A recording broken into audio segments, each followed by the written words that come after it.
А сейчас пересказ фильма «Последний Парадизо». Приятного просмотра. На итальянской ферме в оливковых полях дочь местного мэра Бьянка Скеттина развлекается с фермером Чичо Парадизо. Их тайный роман становится известным сестре Бьянки Марии. После того, как они провели время вместе, Чичо целует Бьянку и напоминает ей, что позже они встретятся в другом месте. Что касается Марии, то ее заставляют молчать в тряпочку обо всех этих событиях. Есть веская причина, по которой Мария должна молчать, и часть ее заключается в том, что у Чичо уже есть жена по имени Лючия и сын. Пока его мать Нинета готовит хлеб к обеду, она спрашивает у Лючии, где Чичо, но Лючия ничего не отвечает. Позже отец Бьянки, Кумпа Скеттина, и ее брат Козимо следят за работой рабочих на его оливковой ферме. Когда дочери приносят ему немного еды, Кумпа велит рабочим передохнуть, а сам посылает в амбар красивую женщину, чтобы она тоже могла отдохнуть. Когда Чичо возвращается домой, он сталкивается с другой своей любовницей, которая обижена на него за то, что он проводит больше времени с дочерью мэра, чем с ней. В свою очередь Чичо небрежно успокаивает ее, прежде чем уйти. Чичо спрашивает Нинету о том, что она думает об их доме. Он открыто выражает недовольство и даже выражает желание уйти. Затем он вспоминает о своем брате, который живет за границей, и о том, что он не пишет им, но мать уверяет его, что они всегда в мыслях его брата. Что касается мэра Кумпы, то он принудительно навязывается женщине, которую отправил в свой сарай, в то время как Мария слышит крики бедняжки. В тот же вечер Чичо находит своего друга Виченца в баре, и вместе они наблюдают, как Дон Луиджи за небольшие деньги покупает у фермера собранные им оливки. К сожалению, фермер вынужден принять его отвратительно низкое предложение из-за своих финансовых трудностей, и он отправляется домой, потерпев неудачу. Как раз в тот момент, когда другой фермер подходит, чтобы обменять свой урожай на скудное предложение Дона Луиджи, Чичо прерывает их и начинает свой спор. Он унижает Дона Луиджи, заявляя, что купит урожай всех крестьян за достойную цену, подчеркивая при этом, что с него довольно того, что чужеземцы сосут из них деньги.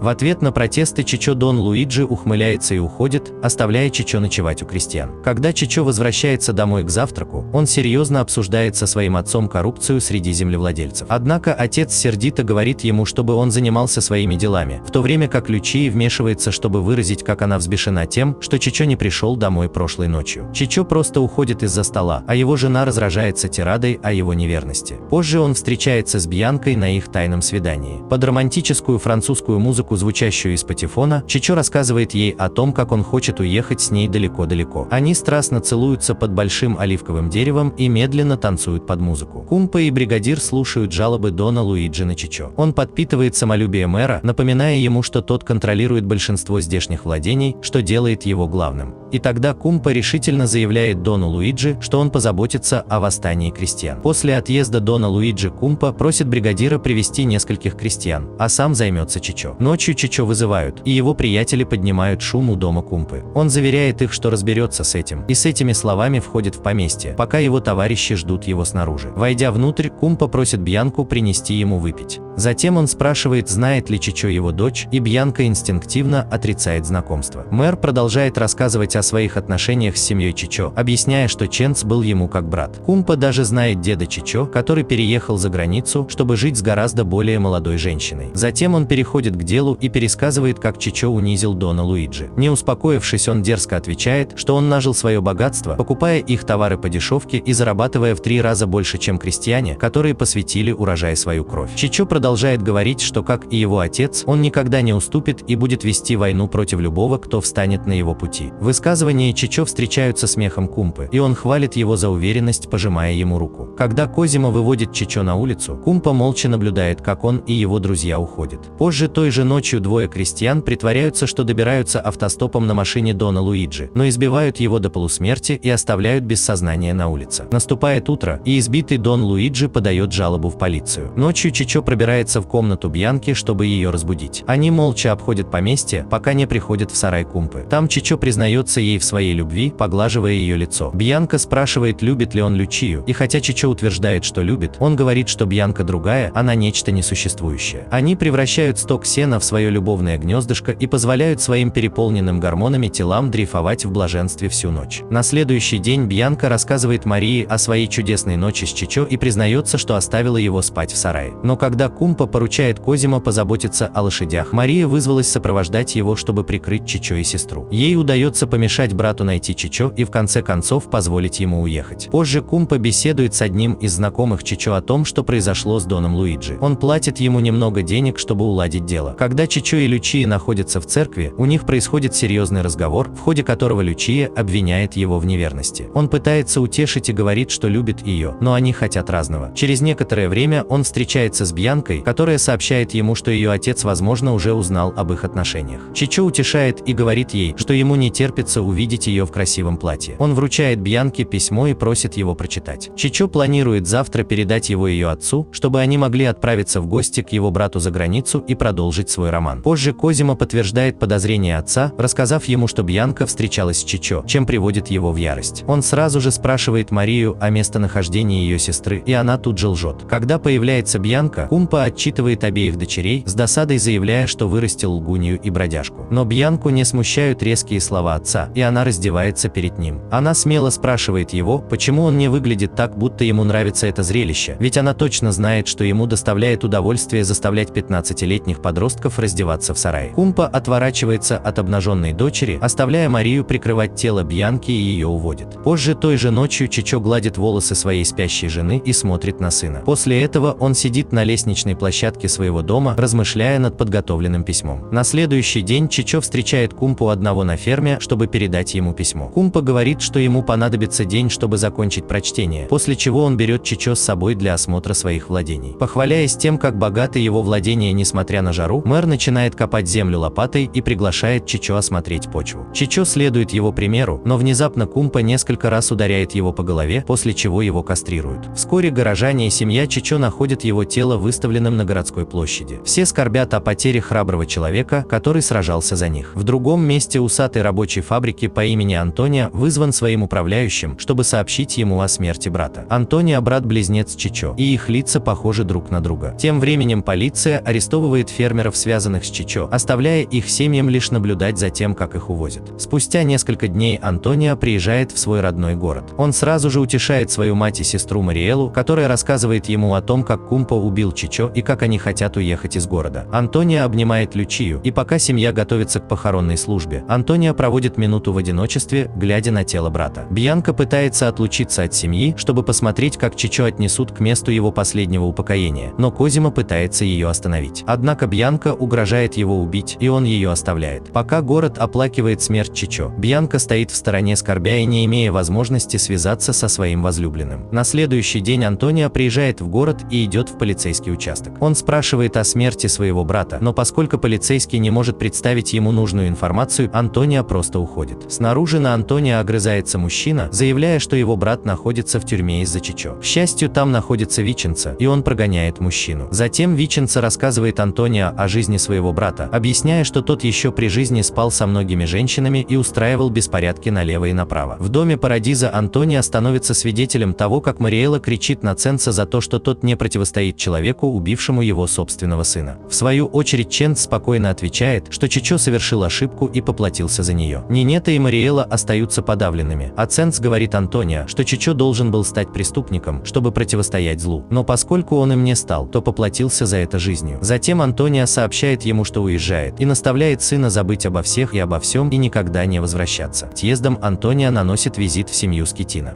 чтобы повидаться с Кумпой. Козимо видит его издалека и запирает Бьянку в ее комнате. Мужчины семьи Скеттино встречаются лицом к лицу с Антонио. Они оскорбляют его и прогоняют, так как семья Парадиза не приветствуется на их территории. Антонио признается, что знает, что Кумпа убил его брата, но мэр отвечает, что так будет лучше и что его брат заслужил смерть. Антонио отвечает спокойно. Он предупреждает Кумпу, что его жадность станет его гибелью и что есть закон, который всем управляет. Но прежде чем он успевает закончить, Кумпа говорит, что закон у него на ладони. Он предупреждает Антонио уйти, чтобы отец не потерял второго сына, после чего захлопывает перед ним дверь. После того, как Антонио прощается с семьей, Виченцо провожает Антонио до автобуса, чтобы тот мог вернуться домой. Однако выясняется, что перед тем, как покинуть дом Скеттино, Антонио устроил засаду на Кумпу в его конюшне. В результате засады были убиты Козимо и мэр Кумпа. Их окровавленную одежду выставляют на всеобщее обозрение в центре города, а Мария в ужасе кричит, обнаружив их тела. Видя, что их брат и отец мертвы, обе сестры некоторые в смятении. В течение следующих нескольких дней Бьянка и Мария обращаются за помощью в полицию, но у них нет власти над жителями своего района. В смерти Кумпы нет никакой чести. Его наследие оплевано горожанами, которые отказываются проявить к нему хотя бы каплю сочувствия.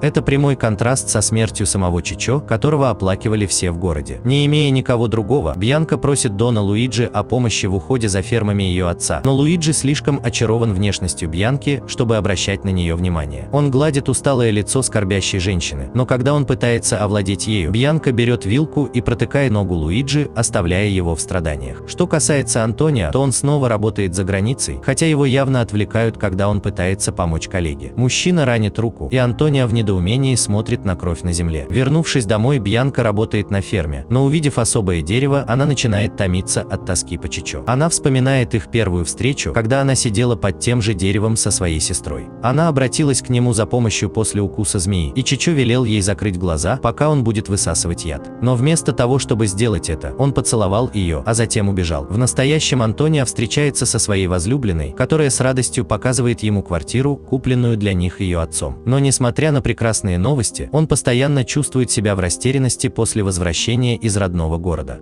Позже Антонио встречается со своим боссом, который, как оказалось, тоже является его будущим тестем. Он говорит Антонио взять перерыв в работе. Он также подчеркивает, что помимо того, что Антонио является важной фигурой в компании, он теперь член его семьи, поэтому он должен заботиться о его дочери. Ночью Антонио отправляет письмо Бьянке, но когда она получает его через несколько дней, то просто прячет его под ящик стола, не читая его содержание. На следующий день Антонио заходит в бар, чтобы выпить немного пива. Он прогуливается по порту, глядя на бескрайний океан и размышляя над принятым им важным решением. Антонио оставил письмо своей возлюбленной, и она плачет, читая его. В письме сообщается, что он покидает ее, чтобы вернуться домой к своим корням. В конце концов, Антонио приезжает в город, к удивлению его матери. Позже он посещает дом Скитина и спрашивает Марию о ее сестре. Она проводит его внутрь поместья и разрешает подождать Бьянку. Там Антонио видит фотографию красивой женщины, и Мария представляет ее как свою покойную мать. Ошеломленный, Антонио поспешно выходит из дома и направляется прямо к отцу, который занимается хозяйством. Антонио сразу же спрашивает о фотографии в доме Скитина, которая до жути похожа на ту, что он видел в бумажнике Ценца много лет назад. Наконец, Ценц открывает темную правду о своей семье и семье Скитина. Он признается, что Мария его незаконно рожденная дочь, родившаяся от романа, который у него был с матриархом Скитина. В слезах Ценц признается, что Нинета знала об этой связи, но держала ее в секрете. Что касается матери Бьянки и Марии, то она покончила с собой. Тем временем Бьянка наконец читает письмо Антонио, пока Антонио бреет дома усы, оставляя свою мать в слезах. Позже Бьянка застает Антонио в городе, но удивляется, когда он оборачивается и выглядит в точности как его брат Чичо. Она спрашивает его о письме, которое он послал, и Антонио спокойно подходит к Бьянке и шепчет ей на ухо, что хочет жениться на ней прямо сейчас. Он просит ее закрыть глаза, и Бьянка подчиняется. Когда она снова открывает их, на нее сыплются лепестки цветов, а на ней платье, которое Чичо обещал ей на день свадьбы. Горожане собираются вокруг них. Отец Чичо берет за руку Бьянку и ведет ее в церковь вместе с семьей Парадиза. В конце концов, Антонио принимает свое возмездие и живет той жизнью, которой жил его погибший брат, как голос надежды горожан и как возлюбленный Бьянки. Спасибо за просмотр, не забывайте подписываться и ставить лайк.